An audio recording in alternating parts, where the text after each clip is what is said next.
There was a rumour originally that Nicolas Cage was lined up to play this. Well, Darren had hired me, and then the money people, you know, they wanted a $20 million man, a big movie, you know, a bigger star to do it. And so they replaced me, and listen, I mean, that's part of the game. I mean, he's a big movie star, and I understood it, and I got to take my hat off to the guy because he actually called me up and said, listen, I heard you were going to do the movie, and he said, it's something that I really want to do, and I just want your blessings. And I said, hey, listen, this is a business, and I said, go for it. Don't worry about me. And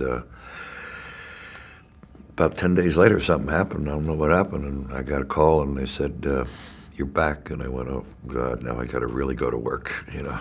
I was down in Miami just, you know, having a good time, and when I met Aronofsky, I knew, I said, this one's going to make me break my balls, and he's going to want me to bring it, and he's going to want all of me. It was a really grueling movie to make, and you know, I wasn't jumping up and down for joy every day to go to work, but I did really enjoy working for somebody that I respect, who just, and it was been a long time since I've just given all of myself to somebody for all the right reasons, and that felt really good inside. Great to meet you. 1, 2, ram! It was grueling. I mean, it's not a sport that I'm familiar with, you know. So it's much different than sports that I know about. You know, it's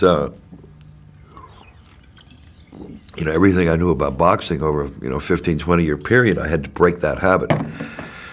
Everything boxing, you know, yeah, it's hidden, you know, and a wrestler can't throw a punch like that. It's got to come from here, and my feet were used to be in a certain way, and I had to change that because I couldn't be hunched over, and I kept doing that, and that was a problem. So the boxing really got in the way, you know, all the years of that training, and then I didn't really have any respect for the wrestling sport, so I didn't really want to be a damn wrestler, you know. And then like I said, after about a month and a half, something happened, and I just said, okay, it's a wrestling movie. Do it, Mickey. You know, the only place I get hurt is out there. I'm really here. In this life, you can lose everything you love, everything that loves you. A lot of people told me that I'd never wrestle again. The only one who's going to tell me when I'm through doing my thing is you people here.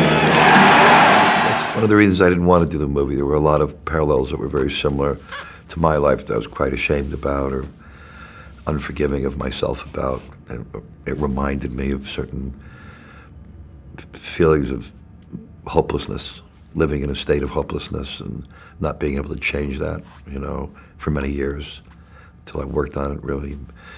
I mean, I'm a lot fortunate than Randy. Randy didn't have accessibilities to reach out and find somebody to help him with his issues.